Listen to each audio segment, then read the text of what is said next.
Assalamualaikum warahmatullahi wabarakatuh. Kang, izinkan saya untuk bertanya di halaman ini. Bismillahirrahmanirrahim. Pertanyaan saya, Kang, bagaimanakah kita mempertahankan diri jika ada musibah atau satu penganiayaan pada diri kita, atau membuat perjalanan ke satu tempat demi keselamatan diri kita dan keluarga.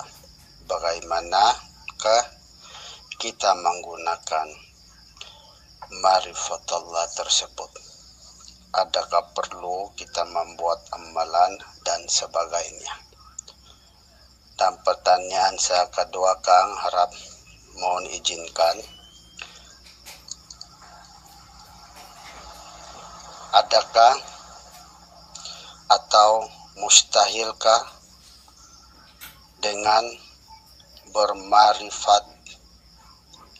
berma'rifatullah ini kita bisa atau boleh sampai ke satu tempat yang kita tujui tanpa memakai kendaraan atau apa saja? Harap Kang dapat menjelaskannya jika ada kebenaran, dan jika pertanyaan saya tidaklah keterlaluan, mohon maaf Kang. Sekian, terima kasih. Assalamualaikum warahmatullahi wabarakatuh. Alhamdulillahirabbil alamin. Pertanyaan Kang Gafir bin Ali Basa dari Malaysia. Jadi begini Kang Mas, apapun yang kita kerjakan, apapun syariat yang kita kerjakan, hati tetap mengakui bahwa ini adalah kehendak dari Allah, perintah Allah. Jadi hati sudah tetap menyaksikan hidup ini Allah yang menguasakan badan untuk bertindak tanduk apapun itu. Pada intinya sama dengan waktu dulu ketika Anda belum mengenal Allah. Apapun yang Anda perbuat, apapun itu, akan tetapi dulu yang menjadi Tuhan adalah diri Anda, diri manusianya yang merasa wujud, yang merasa hidup, yang merasa berkuasa atas segala tindak lakunya badan. Akan tetapi saat ini pun dan kedepannya sama, tidak merubah apapun. Yang dirubah hanyalah kondisi hati. Kondisi hati ini loh yang dirubah, bukan merubah apa yang sudah dilakukan oleh badan. Yang dirubah hanya kondisi hati, pancarnya hati ini kepada uripe Allah, kepada hidupnya Allah, kepada hayatnya Allah, kepada kekuasaan Allah lah yang meliputi badan-badan ini bertindak tanduk apapun itu. Apapun yang dikerjakan sesuai dengan apa yang diutus oleh Allah. Bila di hati kita yang nyata Allah, akan tetapi bila di hati kita yang nyata masih manusianya, yang wujud masih manusianya, yang hidup masih manusianya, segala apapun tindakan badan-badan yang telah dilakukan oleh manusia itulah fahsya wal mungkar. Karena di hatinya, kondisi hatinya mensekutukan Allah dengan diri manusianya, mensekutukan hidupnya Allah dengan hidup manusianya, mensekutukan kehendak daya upaya dan ikhtiarnya Allah dengan kehendak daya upaya dan ikhtiar manusianya, mensekutukan kekuasaan Allah dengan kekuasaan manusianya selama ini. Maka dari itu, apapun yang tergerak di dalam hati, kerentek apapun, kehendak apapun yang ada di hati, tetap pancarkan, tetap pulangkan, tetap rojiunkan. Ini semua kehendak Allah, kehendak hidup. Jadi manusianya sudah tidak bisa bercerita lagi di dalam kehidupan ini, karena manusianya sudah fana, karena manusianya sudah gaib, karena manusianya sudah mati. Yang ada di dalam cerita kehidupan ini Allah, apapun ceritanya.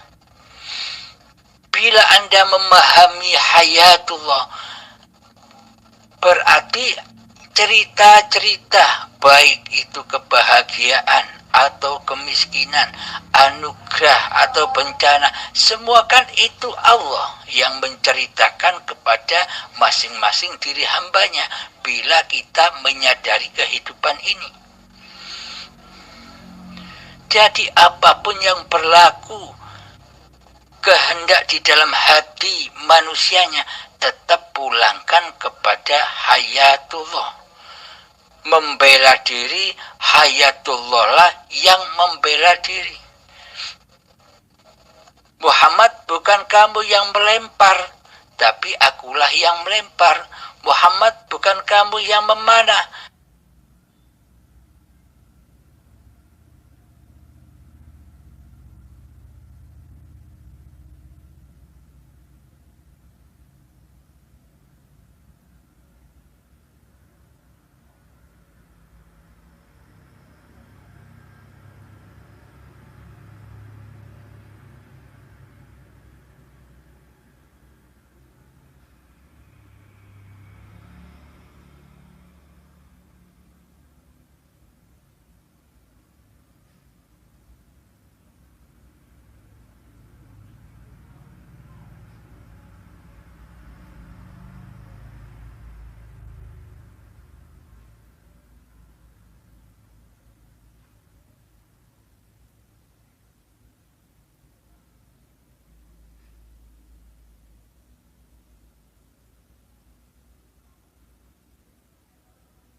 tapi akulah yang memanah.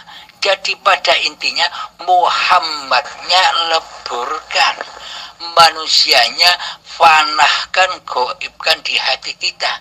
Apapun perjalanan-perjalanan badan ini berlaku. Untuk yang Kang Mas tanyakan, pergi ke sesuatu tanpa naik kendaraan, itu terserah hati Kang Mas. Yang terpenting di dalam hati tetap uripe Allah, hidup Allah yang berlaku. Jadi di sini yang dirubah adalah keadaan hatinya, agar selamat dari fahsya wal mungkarnya hati, agar selamat dari kemaksiatannya hati kepada Allah, agar hati tidak mensekutukan Allah lagi dengan diri manusianya. Ini saja yang dirubah keadaan hati. Keadaan hati yang seperti inilah yang dirasakan oleh para nabi dan para rasul, sehingga Kanjeng Nabi Muhammad keadaan hatinya seperti ini. Jadi di dalam sholatnya hatinya ya seperti ini, selalu menyatakan wujud nyatanya Allah lah yang mempergerakkan badan-badannya. Akan tetapi kita selama ini ketika duduk manis di dalam syariat, kita hanya meniru, mencontoh keadaan-keadaan badaniyah Nabi saja. Kita luput, kita lalai belajar bagaimana kondisi keadaan hati Kanjeng Nabi Muhammad ketika beraktivitas, ketika sholat, ketika ibadah. Karena hati para nabi dan para rasul itu selalu mentauhidkan Allah ketimbang mentauhidkan diri manusianya di hatinya, mengesahkan hanya Allah ketimbang mengesahkan diri manusianya di hatinya. Sedang selama ini ketika kita masih duduk manis di dalam syariat saja, kita kan yang bertauhid di dalam hati kan hati kita sendiri, diri kita yang kita tauhidkan, diri kita yang kita esahkan. Karena Allah gaib, bagaimana mungkin kita bisa mengesahkan Allah? Bagaimana mungkin kita bisa mentauhidkan Allah sedang Allah di dalam hati kita selama ini tiada, gaib. Nah, inilah yang membedakan keadaan-keadaan hati kita selama ini. Jadi laku-laku syariat itu tidak ada imbasnya. Imbasnya adalah laku ma'rifatnya di dalam keadaan hati yang wujud manusianya ataukah Allahnya. Jadi seluruhnya adalah syariatullah. Bila yang nyata, bila yang hidup di hati ini Allah. Jadi apapun pergerakan-pergerakan badan atau syariatullah itu sudah menjadi kekuasaan Allah sendiri. Sedang hamba, sedang manusia sudah tak ikut-ikut lagi jadi Tuhan. Sudah tak ikut-ikut lagi mentuhani syariat manusianya. Karena sudah rojiun kepada syariatullah. Coba lestarikan, langgengkan di dalam hati kita, di dalam pertapaan hati, wujudkanlah, nyatakanlah hidup ini Allah. Nanti Allah pasti akan membimbing kita semua ke jalan lurusnya.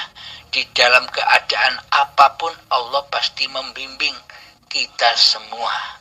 Yang terpenting terapkan selalu, praktekkan selalu, aplikasikan selalu di dalam hati kita bahwa hidup ini Allah, namanya sudah Allah, bukan nama manusia lagi hidup ini. Karena hidup itu memang Allah. sejak dahulu, sejak ketika cikal bakal badan dari tanah sampai menjadi bayi, itu hidupnya Allah. Maka dari itu, bayi-bayi itu kenapa disebut suci? Karena Allah menyebut sifatnya sendiri, yaitu yang maha suci. Maka dari itu, langgengkanlah keadaan hati yang seperti ini. Jadi nanti ketika bersyariat apapun, pasti yang terjadi adalah syariatullah. Tidak ada yang salah sedikit pun di dalamnya. Karena yang berawal sudah Allah, manusianya sudah tak menjadi Allah lagi. Demikian Kang Mas Gafir dari Malaysia, semoga bisa dipahami. Assalamualaikum warahmatullahi wabarakatuh. Waalaikumsalam warahmatullahi wabarakatuh, Kang. Masya Allah, Allahu Akbar. Cukup terang bagi saya, Kang, bagi penerangan yang cukup jelas bagi saya. Alhamdulillahirrabbilalamin, syukur pada Allah dan pada Kang karena memberi penjelasan dalam-dalamnya. Insya Allah akan saya pelajari semuanya apa yang Kang bagi nasihat pada diri saya, insya Allah. Amin ya rabbal alamin. Terima kasih banyak-banyak, Kang. Alhamdulillahirabbil alamin, Kang. Syukur kehadiratillahhi. Kalau diizinkan lagi, Kang, saya ada pertanyaan lagi yang terakhir. Pertanyaanlah, jika Kang masih izinkan saya untuk bertanya, saya akan kemukakan, tapi saya tunggu dulu jawaban daripada Kang jika ada izinnya, insya Allah. Alhamdulillahirabbil alamin, Kang, karena mengizinkan saya membuat pertanyaan lagi di halaman ini, insyaallah. Assalamualaikum warahmatullahi wabarakatuh. Jadi pertanyaan saya, Kang, berbunyi macam ini. Pertanyaan saya adalah mengenai hal-hal datangnya kematian kita bagi orang-orang yang berma'rifatullah, bagi orang-orang yang sudah memahami bahwa diri kita ini adalah hanya pelaku, yang wujud hanyalah Allah semata-mata. Jadi pertanyaan saya, apabila sampainya ajal ataupun hari kematian ataupun sebelum datangnya kematian, adakah pemberitahuan dari Allah kepada kita ataupun terus menerus datangnya ajal kematian? Begitu, Kang. Ini pertanyaan saya soal kematian. Sama ada melalui beberapa hari kita akan mendapat tahu daripada Allah sendiri hari pemergian kita kepada Allah Subhanahu wa taala. Insyaallah, Kang, itu saja pertanyaan saya. Mohon dijelaskan. Assalamualaikum warahmatullahi wabarakatuh. Maafkan saya, Kang. Saya tambahkan sedikit pertanyaan saya itu mengenai Allah, yakni apabila datangnya hari kematian kita bagi orang-orang ma'rifatullah, adakah diri batin atau nur Allah itu berubah ketika datangnya hari kematian? Insyaallah, Kang. Alhamdulillahirabbil alamin. Allahumma shalli ala sayyidina Muhammad wa ala ali sayyidina Muhammad wa yassir li amri wahlul 'uqdatam min lisani yafqahu qawli. Amin. Bismillahirrahmanirrahim. Apakah orang-orang makrifat itu akan mengetahui kapan ia akan mati?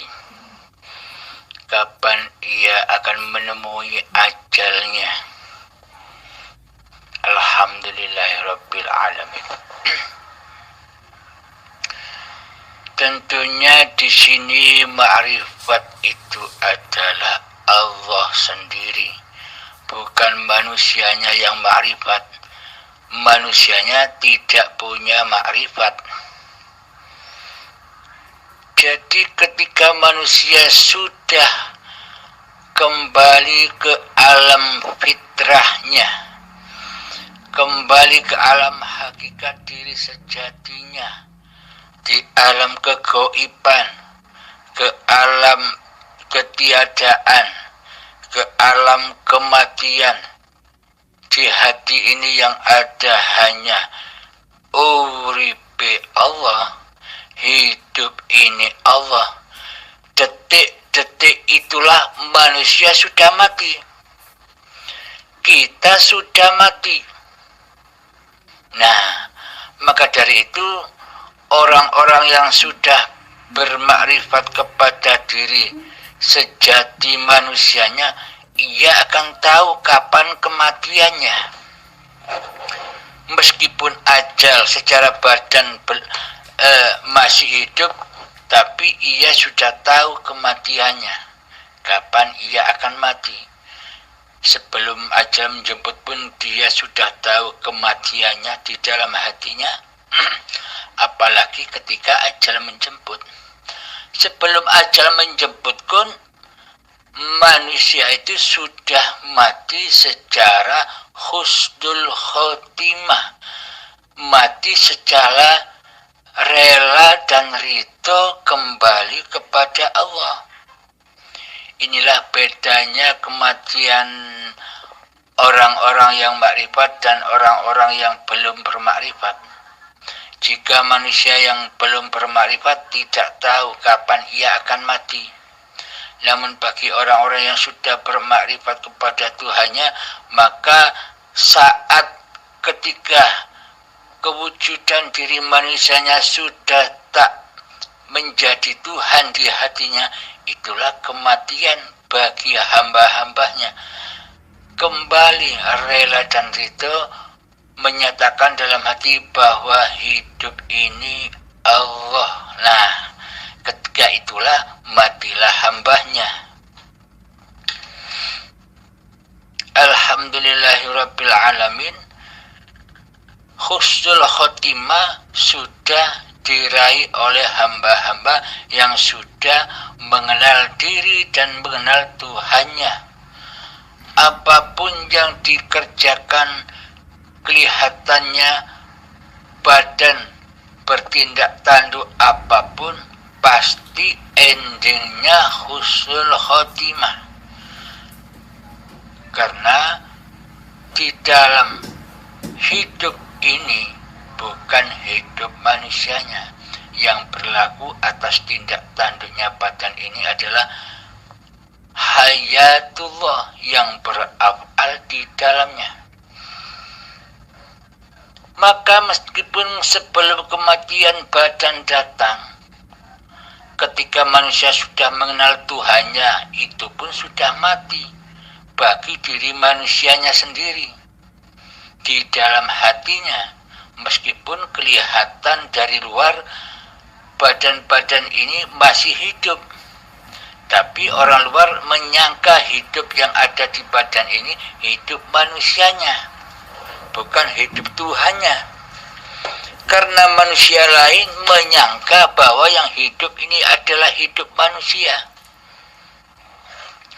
Maka dari itu, bagi orang yang sudah makrifat kepada Allah, jika dirinya sudah mati, jika dirinya sudah gaib, jika dirinya sudah tiada di dalam keadamannya, maka tenggelamlah tenggelamlah manusia itu di dalam hayatullah. Yang hidup hanya Allah.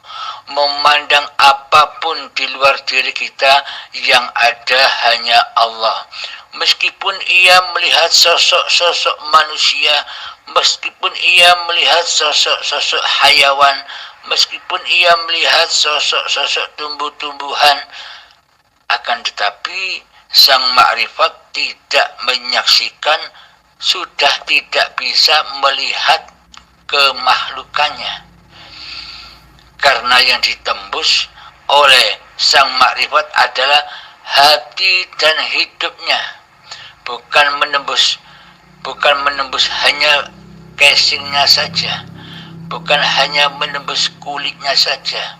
Bahkan sang makrifat bisa menembus siapa hidup yang ada di dalamnya, siapa hidup yang meliputi manusia, hayawan, dan tumbuhan itu. Maka yang ada hanya Allah. Kemanapun arah mata memandang, kemanapun arah telinga mendengar, disitulah wajahullah, yakni hidup itu sendiri, yang melihat dan yang dilihat esa adanya. Jadi tidak ada bedanya. Disitulah kematian diri manusia kita. Kita akan memahami, kita akan mengerti bahwa diri kita sudah mati di dalamnya. Bagaimana mungkin kita menanyakan tentang kematian zahir nanti ketika akhir hidupnya? Saat ini pun mereka-mereka itu sudah hidup di akhirat, sudah hidup di surganya Allah. Maksudnya apa? Akhir perjalanan manusianya sudah berakhir menjadi akhirat, menjadi lillahi ta'ala. Jadi segala perbuatan diri manusianya sudah lillahi ta'ala, milik Allah. Manusianya sudah mati sebelum matinya.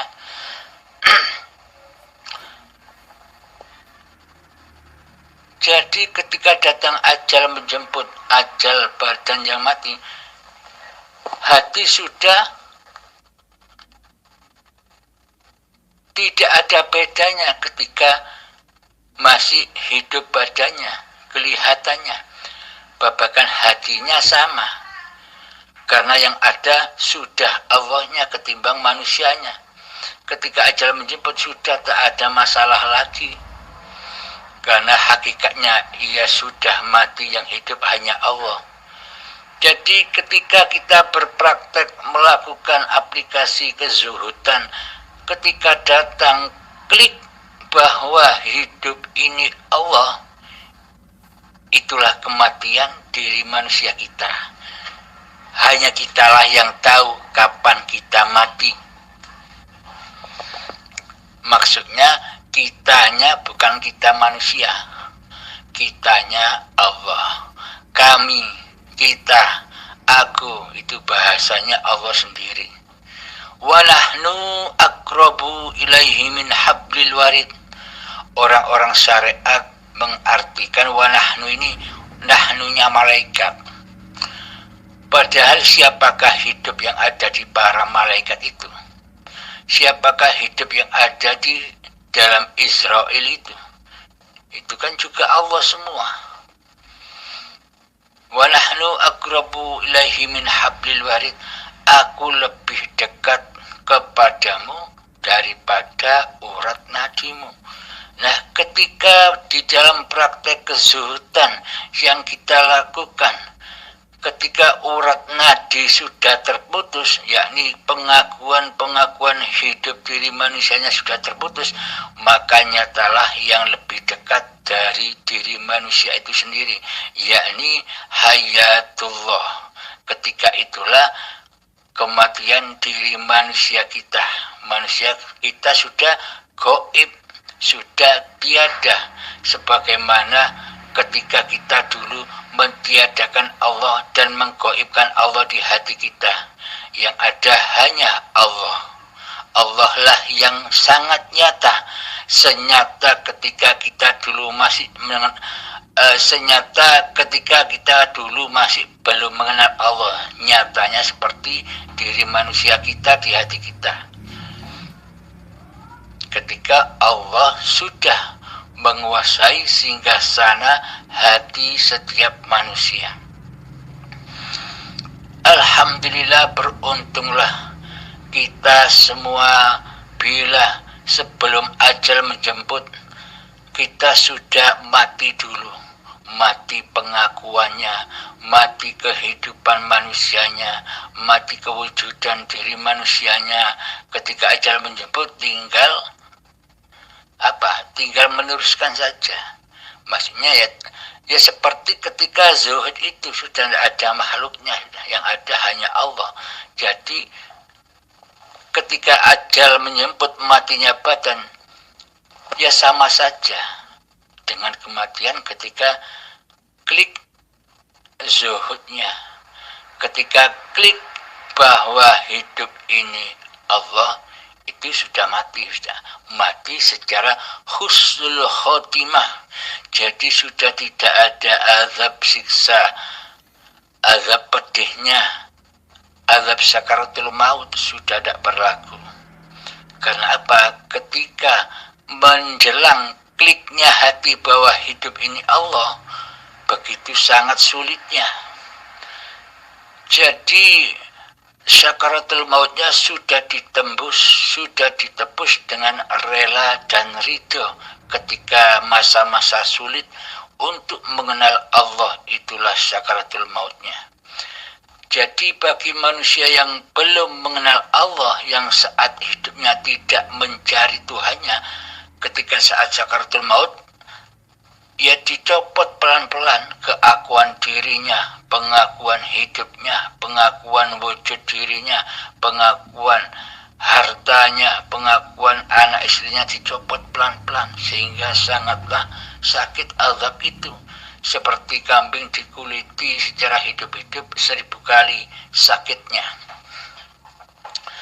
Tujuannya pengelongkopan itu tujuannya hanya untuk pensucian kembali. Ketika badan sudah tak bernapas, maka sucilah kembali. Fitrah kembali, badan-badan ini kembali ke asalnya. Asal dari tanah, kembali ke tanah. Jadi proses dari jasad-jasad yang mati sampai berproses menjadi tanah, ya kita goib, tidak ada. Tidak ada rasa sakit, tidak ada rasa apapun, goib. Seperti halnya ketika Allah menghidupkan tanah hingga menjadi bayi yang suci. Sama dengan itu perjalanannya, kita tidak tahu apa-apa. Kita masih fitrah, maksudnya fitrah kemanusiaannya masih belum ada, tidak ada. Sama halnya kematian jasad. Jadi yang ada siksa, sengsara adanya di dunia ini. Ketika manusia merajai hati ini, ketika manusia masih mengaku-ngakui bahwa hidup ini hidup manusianya, maka disitulah siksa-siksa neraka dan siksa-siksa kubur. Disiksa hati kita, disiksa di dalam kuburan-kuburan badan-badan ini, kuburan berjalan.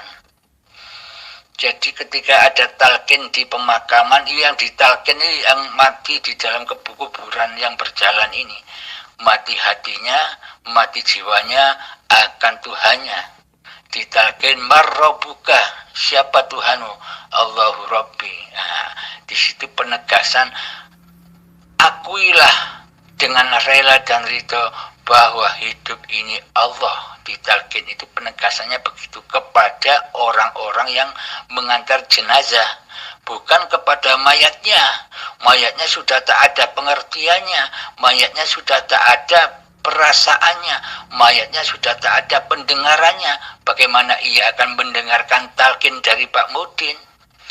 Siapakah yang paling mendengar saat Pak Mudin mentalkin mayat itu? Ya manusia yang mentakziahi ke area pemakaman itu yang ditalkin. Jiwa-jiwa yang mati akan Tuhannya itu yang ditalkin. Rabbil Alamin. Untuk kematian, ketika kita sudah menyadari bahwa hidup ini Allah, saat itulah inna lillahi wa inna ilaihi roji'unnya kita kepada Allah. Hanya masing-masing diri kita lah yang tahu kematian diri kita sendiri. Alhamdulillahirabbil alamin. Semoga pemaparan ini bisa dipahami, khususnya untuk saya sendiri dan buat kita semua. Alhamdulillahirabbil alamin. Akhirul kalam. Assalamualaikum warahmatullahi wabarakatuh.